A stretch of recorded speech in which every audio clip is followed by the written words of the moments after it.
Hi everyone, welcome back to Kunjees class. നമ്മളിന്ന് sixth standard പൊളിറ്റിക്സിൻ്റെ first ചാപ്റ്ററിൻ്റെ ബാക്കി പോർഷൻസ് ആണ് നോക്കാൻ പോകുന്നത്. എല്ലാവരും ചാനലൊന്ന് സബ്സ്ക്രൈബ് ചെയ്യുക, വീഡിയോ ലൈക്ക് ചെയ്യുക, ഫ്രണ്ട്സുമായിട്ട് ഷെയർ ചെയ്യുക. പിന്നെ ക്വസ്റ്റ്യൻ ആൻസേഴ്സിനായിട്ട് എക്സാം ടോപ്പേഴ്സ് എന്ന് പറഞ്ഞ യൂട്യൂബ് ചാനൽ കൂടി സബ്സ്ക്രൈബ് ചെയ്ത് ഈ എക്സസൈസ് ക്വസ്റ്റ്യൻ ആൻസേഴ്സിൻ്റെയോ അതുപോലെ പ്രീവിയസ് ഇയർ ക്വസ്റ്റ്യൻ ആൻസേഴ്സിൻ്റെ ഒക്കെ വീഡിയോ കാണുക. അതൊക്കെ നന്നായിട്ട് പഠിച്ച് എക്സാം ടോപ്പർ ആവുക. ഓക്കെ, കേരളത്തെക്കുറിച്ചുള്ള കാര്യങ്ങളൊക്കെ ഒന്ന് നോക്കാം. Kerala is a state in the south west corner of India. Kerala എന്ന് പറയുന്നത് സൗത്ത് വെസ്റ്റ് കോർണർ, ഇന്ത്യയുടെ സൗത്ത് വെസ്റ്റ് കോർണറിൽ സ്ഥിതി ചെയ്യുന്ന ഒരു സ്റ്റേറ്റാണ്.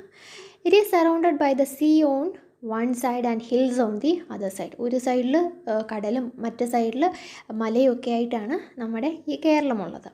A number of spices like pepper, cloves and കാർഡമംസ് are grown on the hills. അതുപോലെ തന്നെ ഒരുപാട് സ്പൈസസ് ആയിട്ടുള്ള ഈ പെപ്പറും ക്ലൗസും കാർഡമംസും ഒക്കെ ഈ മലകളിലാണ് വളരുന്നത്. It is spices that made this region an attractive place for traders. ഈ സ്പൈസസ്, നമ്മുടെ നാട്ടിലുള്ള ഈ സ്പൈസസ് തന്നെയാണ് ഈ ട്രേഡേഴ്സിനെയൊക്കെ നമ്മുടെ നാട്ടിലേക്ക് അട്രാക്റ്റ് ചെയ്യിക്കപ്പെട്ടത്. Jewish and Arab traders were the first to come here. ആദ്യമായിട്ട് നമ്മുടെ നാട്ടിലേക്ക് വന്ന ട്രേഡേഴ്സ് എന്ന് പറയുന്നത് ജൂയിഷ് ട്രേഡേഴ്സും പിന്നെ അറബ് ട്രേഡേഴ്സും ഒക്കെ ആണ്.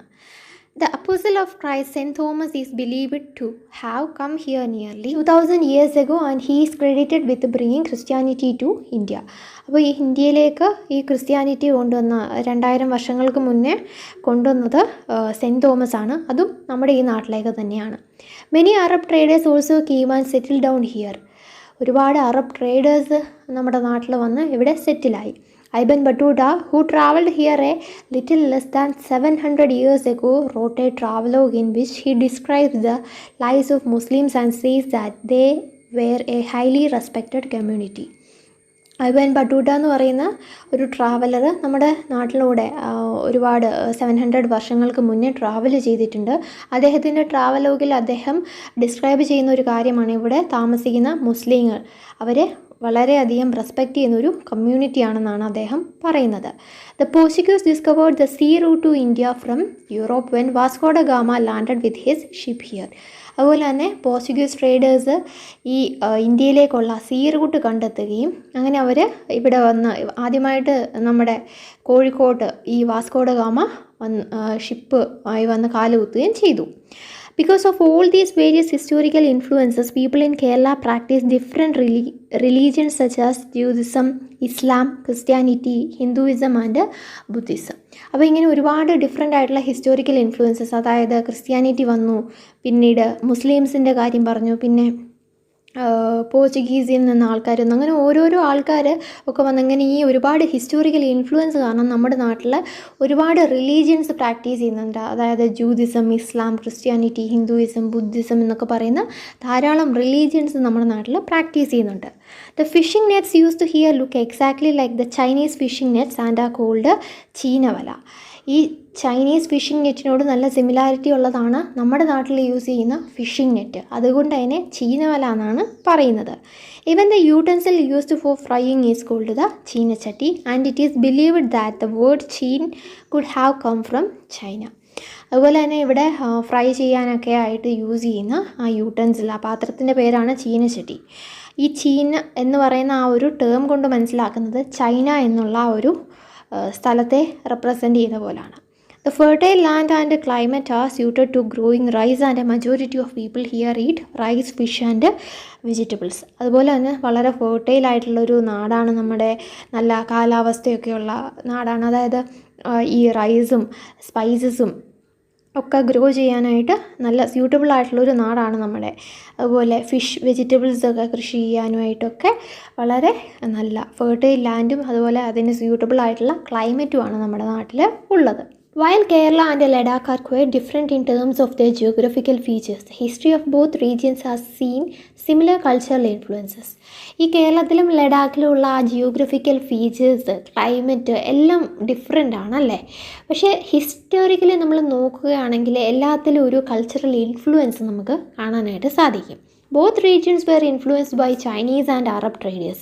It was the geography of Kerala which allowed for the cultivation of spices and the special geographical location of Ladakh and its wool that drew traders to these regions. അപ്പം ഈ 2 റീജിയനിലേക്കും Chinese Arab ട്രേഡേഴ്സൊക്കെ വന്നിട്ടുണ്ട് അല്ലേ, അവരെയൊക്കെ attract ചെയ്തിട്ടുണ്ട്. ഒരു സ്ഥലത്താണെങ്കിൽ cultivation, സ്പൈസസിൻ്റെ ഒക്കെ cultivation കാരണം അതിന് സ്യൂട്ടബിൾ ആയിട്ടുള്ള ജിയോഗ്രഫിക്കൽ കണ്ടീഷൻ ആയിരുന്നുവെങ്കിൽ മറ്റൊരു സ്ഥലത്ത് അവിടുത്തെ ജിയോഗ്രഫിക്കൽ ലൊക്കേഷൻ വെച്ച് നോക്കുകയാണെങ്കിൽ ട്രേഡേഴ്സിനെ കൂടുതൽ അട്രാക്റ്റ് ചെയ്യാൻ, അതായത് ടിബറ്റിലേക്ക് പോകുന്ന ഒരു ട്രേഡ് റൂട്ടൊക്കെ ആയിട്ട് ഈ ട്രേഡേഴ്സിനെ അട്രാക്റ്റ് ചെയ്യാനായിട്ട് പറ്റുന്ന ഒരു ജിയോഗ്രഫിക്കൽ ലൊക്കേഷനുമായിരുന്നു. Thus history and geography are often tied in the cultural life of a region. അതുകൊണ്ട് തന്നെ നമുക്ക് ഈ 2 എക്സാമ്പിളിൽ നിന്ന് തന്നെ നമ്മൾ എന്തിനു വേണ്ടിയിട്ടാണ് ഈ 2 എക്സാമ്പിൾ നോക്കിയത്? ഒരു സ്ഥലത്തെ ഹിസ്റ്ററി അല്ലെങ്കിൽ ജിയോഗ്രഫി എന്നുള്ളത് അവിടുത്തെ ആ ഒരു കൾച്ചറൽ ലൈഫിനെ ഇൻഫ്ലുവൻസ് ചെയ്യുന്നുണ്ട് എന്ന് നമ്മൾ മനസ്സിലാക്കാൻ വേണ്ടിയിട്ടായിരുന്നു അല്ലേ. അപ്പം ഈ 2 എക്സാമ്പിളിൽ നിന്ന് തന്നെ നമുക്കത് മനസ്സിലാക്കാൻ സാധിക്കും. The influence of diverse cultures is not merely a thing of the past. Our present lives are all about moving from place to place for work, and with each move our cultural traditions and way of life slowly become part of the new place we are in. അപ്പം ഈ diverse ആയിട്ടുള്ള culture എന്ന് പറയുന്നത് പണ്ട് കാലത്ത് മാത്രമല്ല influence ചെയ്തത്, അല്ലെങ്കിൽ പണ്ട് കാലത്ത് മാത്രമേ ഒരു റീജിയനിൽ ഈ കൾച്ചറൽ ലൈഫിനെയൊക്കെ ഈ ഡിഫറൻസസിന് അല്ലെങ്കിൽ ഡൈവേഴ്സിറ്റിക്ക് ഇൻഫ്ലുവൻസ് ചെയ്യാൻ സാധിക്കൂ എന്നല്ല. ഇന്നത്തെ കാലത്താണെങ്കിൽ പോലും ആൾക്കാർ കൂടുതൽ വർക്കൊക്കെ ലഭിക്കുന്ന സ്ഥലങ്ങൾ തേടി പോകുന്നു, അല്ലെങ്കിൽ പഠനത്തിനൊക്കെ ആയി പോകുന്നു അല്ലേ. അപ്പോൾ അപ്പോഴും നമ്മൾ നമ്മുടെ കൾച്ചറലായിട്ടുള്ള ട്രഡീഷൻസൊക്കെ ഒരു സ്ഥലത്ത് നിന്ന് മറ്റൊരു സ്ഥലത്തേക്ക് കൊണ്ടുപോവുകയാണ് അല്ലേ. Similarly in our own neighborhoods, we live close to people from several communities. Our daily lives are about the ways in which we do things together and hear stories about each other's lives, customs and traditions. അതുപോലെ തന്നെ നമ്മുടെ അയൽവക്കത്തോ അല്ലെങ്കിൽ സമീപ പ്രദേശങ്ങളിലോ ഒക്കെ നോക്കിയാൽ തന്നെ നമുക്ക് കാണാം, പല കമ്മ്യൂണിറ്റിയിൽ പെട്ട ആൾക്കാർ നമ്മളുടെ കൂടെ തന്നെ ഈ നമ്മുടെ ഈ വില്ലേജിലോ അല്ലെങ്കിൽ സിറ്റിയിലോ തന്നെയായിട്ട് അവർ ജീവിക്കുന്നു അല്ലേ. എല്ലാവരും ഒരേപോലെ, അതായത് ഒരു സ്ഥലത്ത് ജീവിക്കുന്നതല്ലേ. നമ്മുടെ കസ്റ്റംസോ ട്രഡീഷൻസോ റിലീജിയനോ കൾച്ചറൽ ബാക്ക്ഗ്രൗണ്ട്സോ എന്തോ ഡിഫറെൻ്റ് ആണെങ്കിലും എല്ലാവരും നല്ല ഒത്തൊരുമയോട് കൂടിയാണ് ജീവിക്കുന്നത്. Unity in diversity. India's diversity has always been recognised as A source of his strength. അപ്പം ഇന്ത്യ എന്ന് പറയുന്ന വളരെ ഡൈവേഴ്സ് ആയിട്ടുള്ളൊരു കൺട്രിയാണ് അല്ലേ. ഒരുപാട് കാര്യങ്ങളിൽ ഡിഫറൻസസ് ഉള്ള ആൾക്കാരാണ് നമ്മുടെ ഈ രാജ്യത്തുള്ളത്. ഇത്രയും ഡൈവേഴ്സ് ആയിട്ടുള്ളൊരു കൺട്രിയിൽ പോലും അവരുടെ സോഴ്സ് ഓഫ് സ്ട്രെങ്ത് എന്ന് പറയുന്നത് ഈ ഡൈവേഴ്സിറ്റി തന്നെയാണ്. When the British ruled India, women and men from different cultural, religions and regional backgrounds came together to oppose them. പണ്ട് ബ്രിട്ടീഷ് നമ്മളെ ഭരിക്കാനായി വന്ന സമയത്ത് സ്ത്രീകളും പുരുഷന്മാരും പല ജാതിയിൽ അല്ലെങ്കിൽ പല കൾച്ചറൽ ബാക്ക്ഗ്രൗണ്ട്സ് ഉള്ള എല്ലാ ആൾക്കാരും ഒരുമിച്ച് വന്ന് ഇവരെ ഒപ്പോസ് ചെയ്തു, അല്ലെങ്കിൽ ഇവർക്കെതിരായിട്ട് ഫൈറ്റ് ചെയ്തു. India's freedom movement had thousands of people of different backgrounds in it. They worked together to decide joint actions. They went to jail together and they found different ways to oppose the British.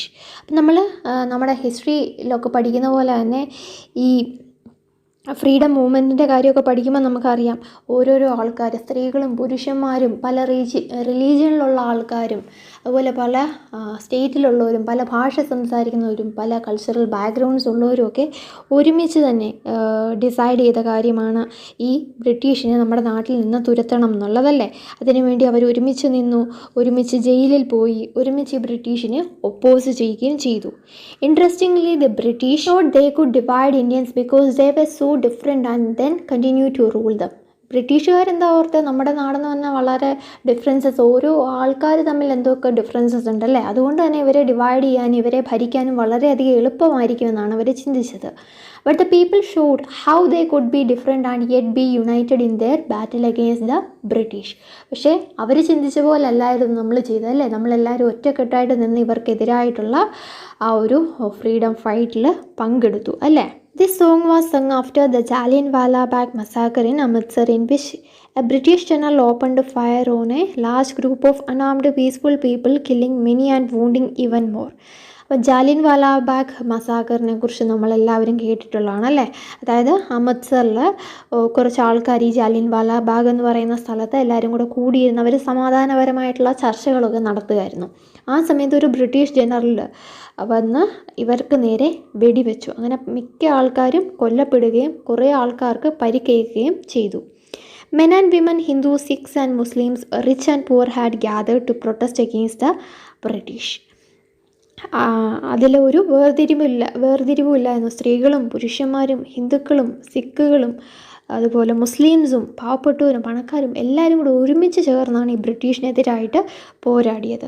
The song was composed and sung to honour the memory of those brave people. അപ്പോൾ അന്ന് മരിച്ച ധീരരായ ആൾക്കാർക്ക് വേണ്ടി compose ചെയ്ത ഒരു പോയമാണ് ഇവിടെ തന്നിരിക്കുന്നത്.